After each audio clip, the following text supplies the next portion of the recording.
Alright, here we're having a look at the class interactive whiteboard. We can see that we're looking at the student screen here, and the teacher has set up two whiteboards which the students can write notes on. In this case, the teacher's actually split it up and put a line down the middle there and allocated one side for the student notes. Okay, so you can see the student writing on their side there. Let's have a look at what the teacher's done. You'll notice first thing up the top there, the teacher has the blue co-browse button on. That means that the students are restricted to looking at the same slides as the teacher is working on. Okay, so if we have a look at the student screen, the teacher has clicked on this slide, so the student is taken directly to this slide to work on. Now in this case, the student's doing some notes there on the right hand side. Okay, when they click on the slide, there's a submit button there. The teacher has designated this slide as being submittable. So when the student clicks the submit button, that slide will be sent to the teacher. Back on the teacher's screen, we can see if the teacher goes down to their submissions tab and clicks on it, they'll actually see that, that slide that's come in from the student there, and the student's name is underneath it. So this is an easy way for teachers to get work back from students. They can have a blank whiteboard which students can write on or type on, and then the students can submit that back to the teacher.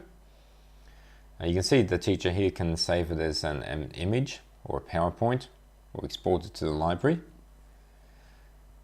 Before they do that, they might want to take some notes on the slide themselves as well. So just having a look at the whiteboard functionality itself. We've got various pens and highlighters that can be used, as well as erasers.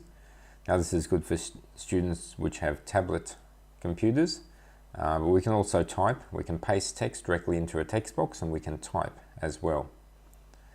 And you might notice there's other options there, for example inserting images and shapes onto the whiteboard itself.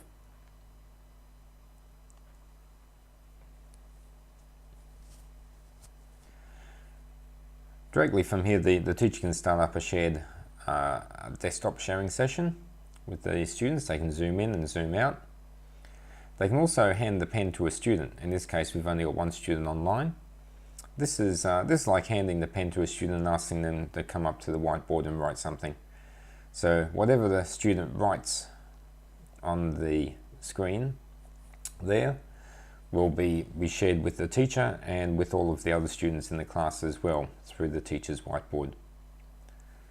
So this is a way of allowing the whole class to collaborate on one canvas by simply handing the pen to different students around the class. What we're having a look at here is the chat functionality. The teacher can start a little miniature chat session on the side. So as they're talking about a topic, students can also be chatting about that topic.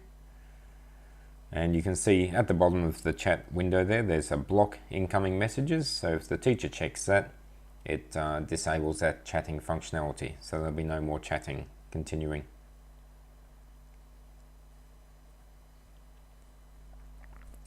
Right, so we'll just have a look at how this all works. When the teacher starts the class session, they go down to the Teach tab, and there's Collaborate on Whiteboard there.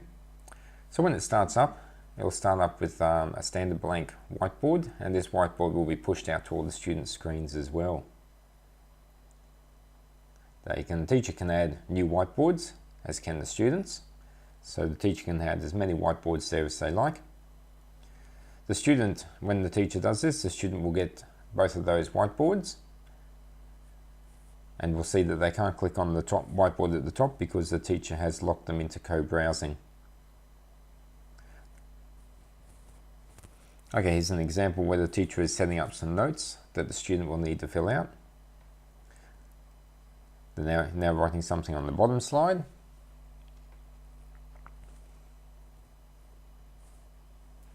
Now the student will get these instantly. It's all updated live, and the student might, in this example, write their notes on the right hand side.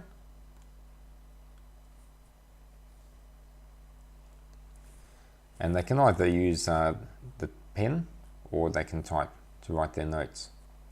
If the teacher takes off that co-browse button there, the students can now jump around to whichever slide they want and write on whichever slide they like. So the co-browsing button, that blue button at the top there, which has now been released, just locks the students in to be on the same slide as the teacher's on.